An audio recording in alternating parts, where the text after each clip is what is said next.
Only by adhering to the law can the people solve life's myriad of problems. Hello folks, Tiso here. This will be a guide of the well-respected legal expert of Liyue, Yanfei. She is a catalyst user that only dishes out pyro damage. Her playstyle is very similar to Ningguang, but there are some differences that make Yanfei unique. One difference is how their charge attack works. Ningguang's jades turn her stamina usage to 0, while Yanfei reduces stamina usage, but you get more damage as a trade-off. She also has a much spicier persona, being she's pyro and all that. Bust the stat trap! Wanna be spicy lady!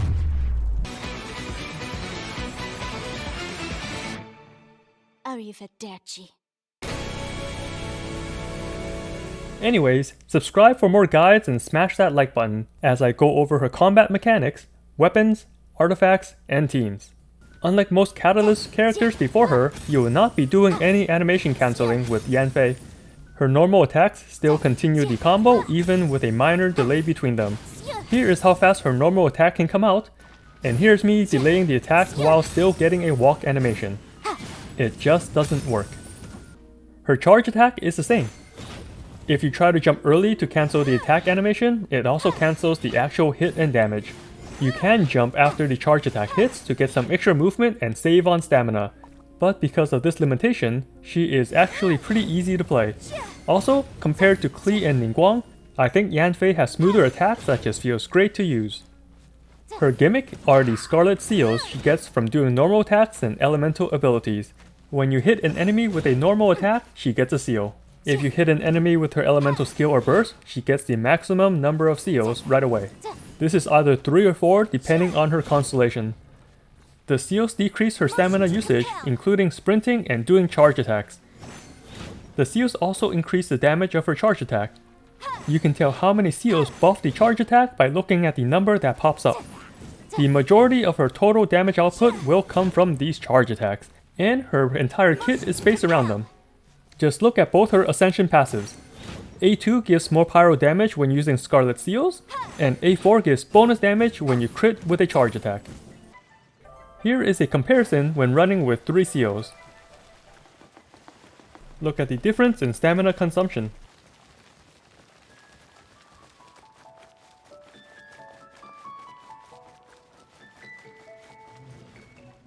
Her elemental skill does long-range AoE and grants 3 energy particles. The damage isn't that crazy, but the real treat is the max seals you get.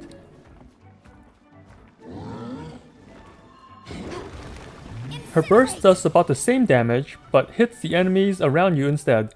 You also get a buff that generates 1 seal every second and increases her charge attack damage. This buff lasts for 15 seconds and turns you into a Super Saiyan God. Just a Super Saiyan God, not a Super Saiyan God Super Saiyan. I'm talking about the red aura she gets and teasing the naming convention in Dragon Ball. With all those tools in mind, let's use her skills in the correct order against the new Cryo Cube. This is kind of unfair to the cube since most of her attacks will get the times 2 melt damage. But my Yanfei is lower level than the cube, so I guess it balances out. The order you want to unload is Q, then charge attack, then E, and another charge attack. After that, just do 1 normal into charge attack until the buff from the burst is gone. Just by following this order, I was able to bring the cube boss to its final phase in 1 opening.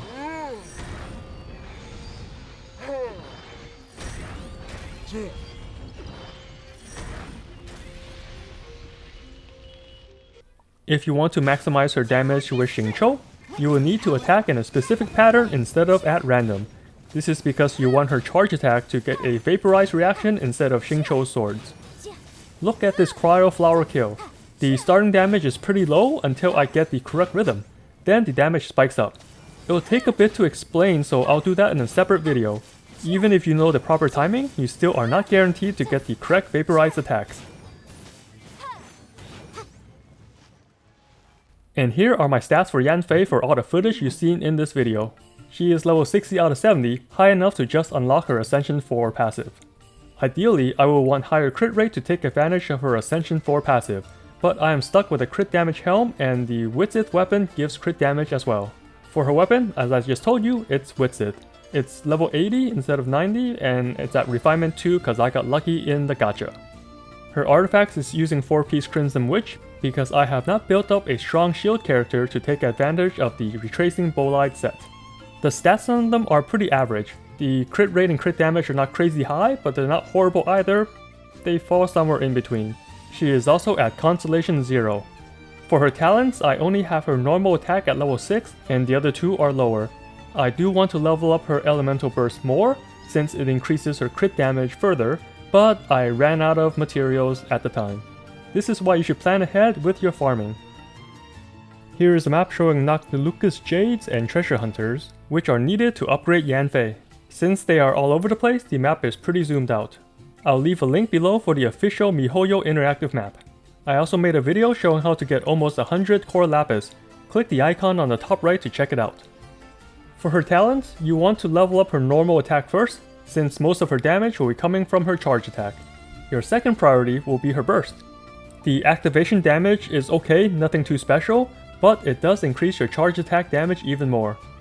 The last talent you want to level is her elemental skill. It does average damage, nothing too special, and leveling it up only increases this damage. If you are low on upgrade materials, then skip it for now. Her ascension passes are very good increases to her damage. Her A2 gives you more pyro damage, and her A4 gives you an extra hit when you crit with her charge attack. This extra hit can also crit, and it does count as charge damage when calculating in all her bonus abilities and artifacts. And her passive is pretty much the same as Cleese, but it's for leeway items. For her constellations, I think C1 is the best. While playing with her at C0, I still notice she runs out of stamina fairly quickly from too many charge attacks, so getting extra stamina reduction will definitely help. Her Constellation 2 isn't that bad either. Crit rate is a better stat for her than crit damage, since she gets an extra proc from her Ascension 4. Her C4 might look kinda useless at first, but it helps out if you are using the 4-piece Retracing Bolide set. Actually, 4-piece Bolide will give her the most damage out of any other set, so having both Constellation 4 and a shield character will guarantee the 4-piece Bolide uptime. And finally, her Constellation 6. It will increase her damage a little while reducing her stamina consumption. However, it takes more time to reach 4 stacks from her normal attacks, so you will most likely use this bonus after using her elemental skill or burst. For her weapons, the best one is still the Skyward Atlas. This weapon is still pretty much the best for every Catalyst user.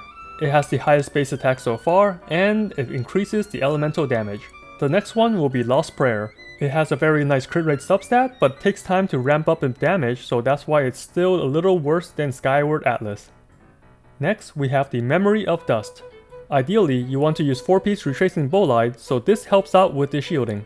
If you end up not using a 4-piece Retracing Bolide or don't have a shield character to use that set, then I will put this weapon down another tier. Now onto the 4-star weapons. The best one for her is the Witsit. She can take advantage of all 3 procs. The bonus attack, elemental damage, or the elemental mastery all helps her. After that, we have the Battle Pass weapon, Solar Pearl. This time, you can actually swap the Solar Pearl and Black Cliff back and forth. This is because Solar Pearl buffs the normal attack and not charge attack, so it's not that much better than the Black Cliff weapon this time around. Next, we have the craftable weapon, Mappa Mare. The Elemental Mastery substat is not as good as crit, but it still helps out. And since she's always doing pyro damage, she can constantly keep doing elemental reactions to keep that passive bonus.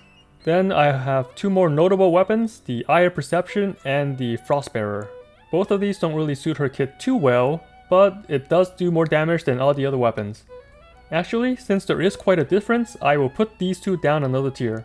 If you do not have one of the weapons on this list, then go ahead and craft 1 copy of the Mappa Mare. If that's still a no-go, then use the highest damage weapon you still have. All the others don't make that much of a difference, they're all pretty much the same power level for Yanfei.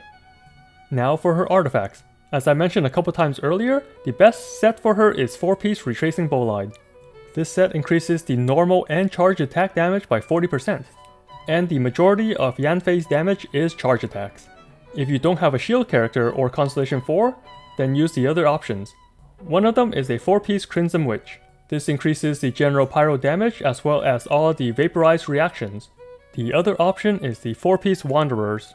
The 4-piece bonus does increase charge attack damage by 35%. It's not as high as a Retracing Bolide's 40%, but it's still nice. However, this is a more expensive set to farm for, so it might be difficult getting 4 good pieces. Another alternative, which is slightly weaker, will be 2-piece Gladiator with 2-piece Crimson Witch. This is a fairly general set that will increase her damage for any team, but it doesn't buff her charge attack specialty as much as the other sets. I would also like to show the 4-piece Lava Walker set, which is pretty niche. This is ideally for mono pyro teams, so you will only want pyro characters on your team. Having Anemo and Geo characters can also work too. The problem with this set is you don't take advantage of offensive elemental reactions, and you can't really damage pyro immune enemies. For the artifact stats, you obviously want pyro damage for the goblet, attack percentage on the timepiece, and one of the crit stats on the helmet. However, for Yanfei, it's better to get a crit rate helmet instead of a crit damage one. This is because she does better with crit rate due to the Ascension 4 bonus. Instead of the golden 1:2 ratio for crit rate and crit damage, you might want to end up with a 2:3 ratio instead. Her burst can increase her damage by a lot, but it costs 80 energy, so energy recharge is a good stat for her as well. Yanfei has a fairly versatile team. Xingqiu will boost her damage the most if you can consistently vaporize her charge attacks. This can be done, but it's kinda hard to get the rhythm consistently. You can also pair Yanfei with overload teams. This can be pretty decent after the upcoming buffs to elemental reaction damage in a future patch. The knockback effect from overload doesn't really bother Yanfei since her attack range is pretty far. The best support for this will be Constellation 6 Official or Beidou. If you are using 4-piece Retracing Bolide, which is her best set, you will either need Constellation 4 or a shield character, or both.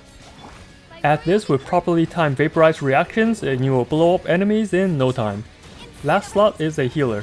Bennett is the best choice here most of the time, and now is no exception. Having 2 Pyro units will also give you more attack from the Pyro Team Resonance. If you still don't have a Bennett, you can buy a copy from the Star Glitter shop in May. So that's my guide on Yanfei. She is really fun and relaxing to play. You don't need to worry about animation cancelling, and her range is very far. Anyway, thanks for watching and have fun out there, traveler.